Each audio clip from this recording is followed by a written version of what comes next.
পাবনায় তারেক রহমানের কারামুক্ত দিবস পালিত হয়েছে। ছবির গল্প স্বত্বাধিকারী খালেদ হোসেন পরাগ সভাপতিত্বে শহরের প্রাণকেন্দ্রে ঐতিহাসিক স্মৃতি বিজড়িত পাবনা স্বাধীনতা চত্বরে 5ই সেপ্টেম্বর বৃহস্পতিবার বিকালে অনুষ্ঠিত স্বদেশ প্রেম ও তারেক রহমান শীর্ষক আলোচনা সভা আলোকচিত্র প্রদর্শনীতে উপস্থিত ছিলেন বাংলাদেশ জাতীয়তাবাদী দল পাবনা জেলা শাখার নেতৃবৃন্দ।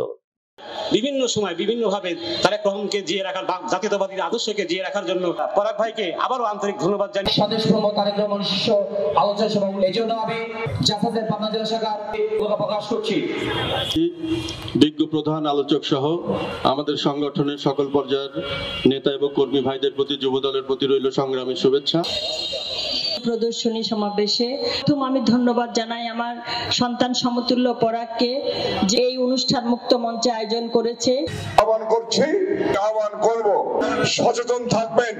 কিছু অনুপ্রবেশের মধ্যে এসে কিছু বিশৃঙ্খলা করতে চেষ্টা করছে, দুর্নাম না হয়। ধন্যবাদ। বাংলাদেশ জাতীয়তাবাদী দল জিন্দাবাদ, যেমন হোক দেশনেত্রী বেগম খালেদা জিয়া জিন্দাবাদ। সবাইকে ধন্যবাদ।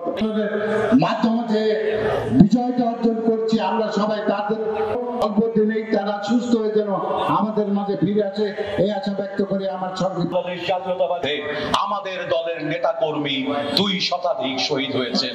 যখন এই বাংলাদেশকে নিয়ে আমরা আবার সবাই একসাথে স্বপ্ন দেখছি, অবৈধ শাসনকে না বলেছে।